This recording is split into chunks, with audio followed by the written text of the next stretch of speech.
এই মেয়ে, আমার গোড়ায় একটু পানি দিয়ে দাও না। দেখো, পানির অভাবে কেমন আমার ডালপালাগুলো শুকিয়ে যাচ্ছে। আরে তুমি তো একটা গাছ, তুমি কথা বলছো কেমন করে? তোমরা ভয় পেও না, আমি কথা বলতে পারি। এখন আমার গোড়ায় একটু পানি দিয়ে দাও না। এই যে গাছ, তোমার ডাল শুকিয়ে যাচ্ছে তাতে আমার কি? হ্যাঁ, আমি পারবো না পানি আনতে। এই আপা, এই নে যত সব। সত্যি বেচারা গাছটার খুব কষ্ট পাচ্ছে রে। আমরা সাহায্য না করলে তাকে কি সাহায্য করবে বল? তুই একটু দাঁড়া, আমি কোথাও পানি পাই কিনা দেখছি।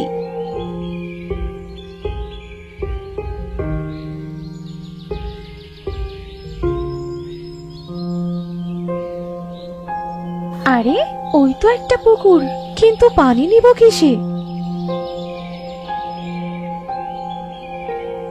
আরে এখানে তো একটা ভাঙা ভাড় আছে, এটাতে করেই পানি নিয়ে যাই।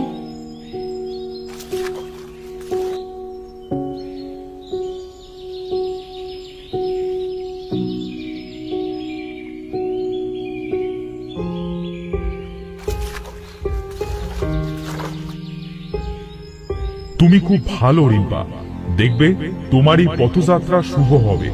তুমি আমাকে সাহায্য করেছো, তোমাকে আমি একটি সোনালী পাতা দিচ্ছি। এটা তুমি তোমার সাথে রাখো, এই পাতার জন্যই তোমার দুঃখ দূর হয়ে যাবে। কি পাতা? এই পাতা তোর দুঃখ দূর করবে? তুইও পারিস আপা, তোকে দিয়েই এগুলো সম্ভব। এই চল তো এখান থেকে। এই মেয়ে, তুমি যে উদ্দেশ্য নিয়ে এই জঙ্গলে এসেছো সেটা কখনো পূর্ণ হবে না। মনে রেখো, ক্ষতি তোমারই হবে। বুঝতে পেরেছো? দেখেছিস আপা, আমি পানি এনে দেইনি, তার জন্য কিভাবে বলছে। তুই থাক, আমি গেলাম।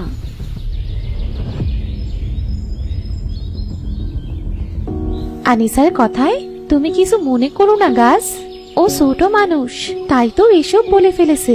আচ্ছা, আজ আমি আসি তাহলে। দাঁড়াও রিম্পা, তোমাকে একটা কথা বলবার আছে। আনিশা চলে গেছে, তাই তোমাকে বলছি। আনিশা তোমাকে মেরে ফেলবে, তার জন্য এখানে এনেছে। তোমাকে কুয়োর ভিতরে ফেলে দেবে, তবে তোমার জন্য সেটাই ভালো হবে। আমার সে পৃথিবীতে কেউ নেই গাছ, আর তুমি বলছো আমায় কুয়োর ভেতর ফেলে দেবে, তাতে আমারই ভালো হবে। আরে কেঁদো না, আমি তোমাকে এই কথাটা এই জন্যই বললাম, কারণ কুয়োর ভিতরে গেলে তুমি অন্য শহরে চলে যাবে। সেটা হলো সোনালী শহর। সেখানে এই সোনালী পাতাটা লাগবে। সেখানে যে তোমাকে একটা কাজ করতে হবে। কি কাজ? শোনো তাহলে, সোনালী শহরে একটা পরী এক তান্ত্রিকের অভিশাপে কষ্ট পাচ্ছে। তুমি একমাত্র তাকে উদ্ধার করতে পারবে, কারণ তুমি সৎ, তোমার কোনো লোভ নেই, তুমি সবার থেকে আলাদা। ওই পরীকে উদ্ধার করবার জন্য তোমাকেই লাগবে। সেখানে যে আমি কোথায় পরীকে পাবো? তোমাকে খুঁজতে হবে না, তোমার সামনেই থাকবে। তুমি যদি ভালো মানুষ হও, তাহলে এই সোনালী পাতাটা ছোঁয়াতে পরীর অভিশাপ কেটে যাবে। আর তোমার মনে লোভ লালসা থাকলে তুমি বিপদে পড়বে। এখন তুমি আসতে পারো।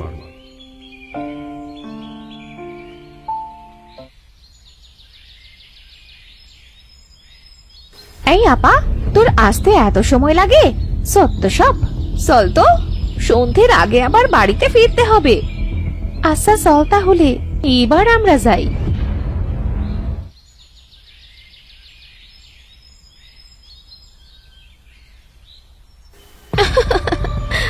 আপা, নানি আপার আংটিটা পরে এসেছিলাম, সেটা তো কুয়োর ভেতরে পড়ে গেছে। এইটা মায়ের স্মৃতি, তুই একটু দেখ না।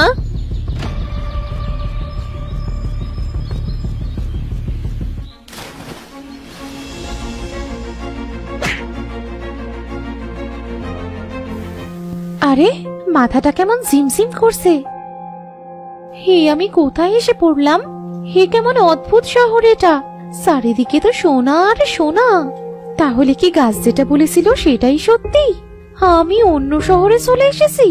এক কাজ করি, শহরটা আমি ঘুরে ঘুরে দেখি আর পরীটাকে খুঁজতে থাকি।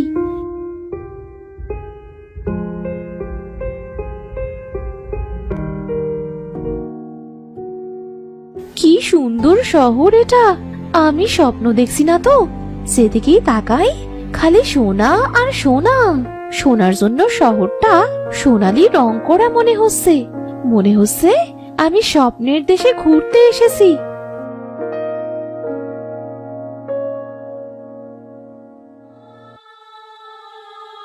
দেখে মনে হচ্ছে বুড়িটা অসুস্থ। দেখি বুড়িটার কাছে যেয়ে।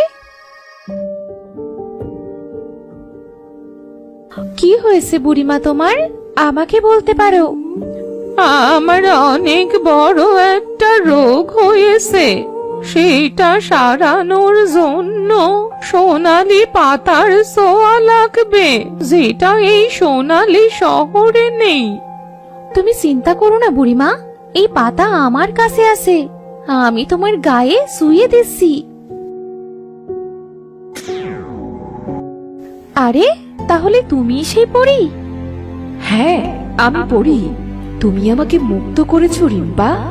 আমি মনে করেছিলাম আমি পরিরূপ কখনো ফিরে পাবো না, কারণ পরিরূপ ফিরে পেতে হলে সৎ ও নির্লোভ মানুষের দরকার ছিল, যে সবাইকে সাহায্য করবে, যেটা এখনকার যুগে পাওয়াই যায় না। তুমি খুব ভালো। এখনকার যুগে তোমার মতো ভালো মানুষ আছে। ধন্যবাদ তোমাকে। এমন করে বলবেন না পরীরানী। এখন চলো আমরা এই সোনালী শহরের জঙ্গলে যাই।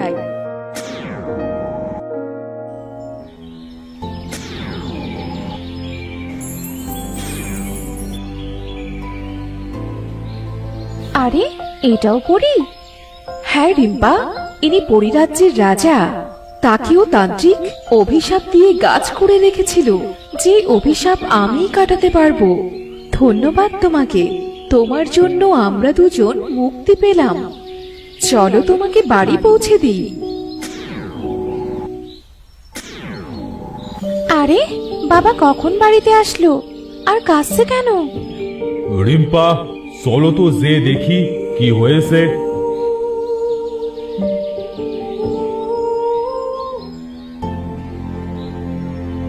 রিম্পা, তুই এসেছিস মা? হ্যাঁ, আনিশা যে বললো তুই কুয়োর ভেতরে পড়ে মারা গিয়েছিস। আপনাদের মেয়ে সত্যি কুয়োর ভেতরে পড়ে গিয়েছিল। সেখানে পড়েও মরেনি, বরং সুন্দর একটা শহর দেখে এসেছে, সোনালী শহর। অনেক সহ্য করেছি আমি। আমার মা মরা মেয়েটাকে অনেক কষ্ট দিয়েছিস তোরা। এবার আমার বাড়ি থেকে বের হয়ে যা তোরা মা মেয়ে। আমার বাড়িতে তোদের আর জায়গা নেই। মেয়েকে নিয়ে আমি কোথায় যাব? আমাকে মাফ করে দাও। আমাদের ভুল হয়ে গিয়েছে। আমরা রিম্পাকে আর কখনো কষ্ট দেব না। চন্দন, ওদের এবারের মতো মাফ করে দাও। আমার মনে হয় ওরা সত্যি ভালো হয়ে গিয়েছে। ঠিক আছে, তবে এবার যদি আমার মেয়ের সাথে খারাপ কিছু করেছো তাহলে যে কি করব। বাবা, আমি আপার সাথে আর কখনো খারাপ কিছু করব না, কথা দিলাম। আমি একদম ভালো হয়ে যাব। আপা, আমাকে মাফ করে দাও না। আমরা তাহলে এবার আসি। রিম্পা, পরিরানীকে সোনালী শহর থেকে উদ্ধার করবার জন্য তোমাকে সত্যি অনেক ধন্যবাদ। তুমি এভাবে সবাইকে সাহায্য করবে।